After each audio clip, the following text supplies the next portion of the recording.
ناظرین السلام علیکم ورحمۃ اللہ وبرکاتہ۔ آپ دیکھ رہے ہیں فکر و نظر پر دن بھر کی 10 بڑی خبریں۔ آئیے ملک کی تمام بڑی خبروں پر نظر ڈالتے ہیں۔ دروپتی مرمو نے آج ملک کے 15ویں صدر کے طور پر حلف لیا۔ اس دوران انہوں نے اپنے خطاب میں کہا کہ وہ ملک کی پہلی صدر ہے جو آزاد بھارت میں پیدا ہوئی۔ انہیں آزاد بھارت کے شہریوں کے ساتھ ساتھ اپنی آزادی پسندوں کی توقعات پر پورا اترنے کے لیے کوششیں تیز کرنی ہوں گی۔ جمہوریت کی طاقت ہے کہ ایک غریب اور قبائلی علاقے میں پیدا ہونے والی بیٹی ملک کے اعلیٰ ترین آئینی عہدے تک پہنچ سکتی ہے۔ لوک سبھا سے کانگریس کے 4 اراکین کو معطل کر دیا گیا۔ مانسون سیشن کے دوران لوک سبھا میں ہنگامے پر اسپیکر اوم برلا نے سخت رخ اپناتے ہوئے کانگریس کے 4 اراکین جیوتی منی، مانک ٹیگور، جی این ترپاپن اور رامیا ہری داس کو معطل کر دیا ہے۔ دہلی میں منکی پاکس کا پہلا کیس درج کیا گیا، جس کے سبب مرکزی وزارت صحت حرکت میں آ گئی ہے اور احتیاطی تدابیر شروع کر دی گئی ہیں۔ ذرائع نے بتایا کہ اس کا نمونہ پونے وائرالوجی انسٹی ٹیوٹ کو بھیج دیا گیا تھا اور اس کی رپورٹ مثبت آئی ہے۔ متاثرہ شخص کو تنہائی میں رکھا گیا ہے۔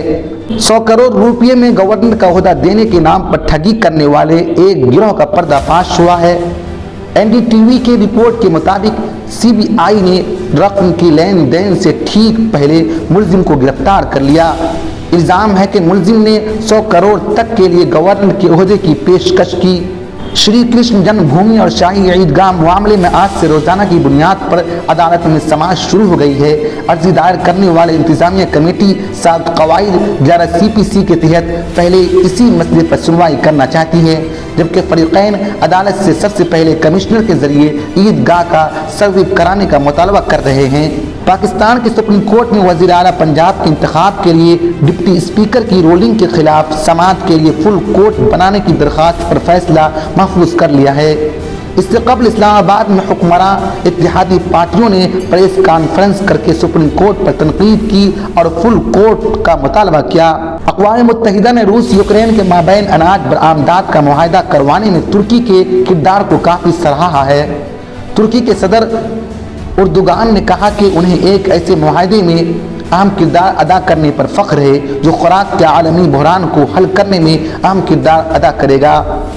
بہاماس کے ساحل سمندر سے کم از کم 17 ہیتی تارکین وطن کی لاشیں ملی ہیں، جن میں 15 خواتین، 1 مرد اور 1 شیر خوار بچے شامل ہیں، جبکہ 35 افراد کو بچا لیا گیا اور بہت سے لوگ کے اب بھی لاپتہ ہونے کا خدشہ ہے۔ راحت اور بچاؤ کا کام جاری ہے۔ ٹوکیو اولمپکس میڈلسٹ لولینا بورگوہین نے باکسنگ فیڈریشن آف انڈیا پر ہراسانی کا الزام لگایا۔ لولینا اس وقت برمنگھم میں ہونے والے کامن ویلتھ گیمز کی تیاری کر رہی ہیں، لیکن باکسر کے دعوے کے مطابق بی ایف آئی ان کے ساتھ گندی سیاست کر رہی ہے۔ بھارتی ڈرائیور ذیحان داروالا نے فرینچ گرینڈ پرنکس میں دوسری پوزیشن حاصل کی ہے۔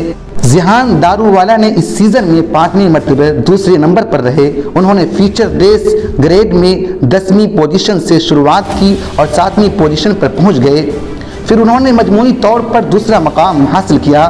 ناظرین، خبرنامہ میں اتنا ہی، پھر ملاقات ہوگی۔ شکریہ۔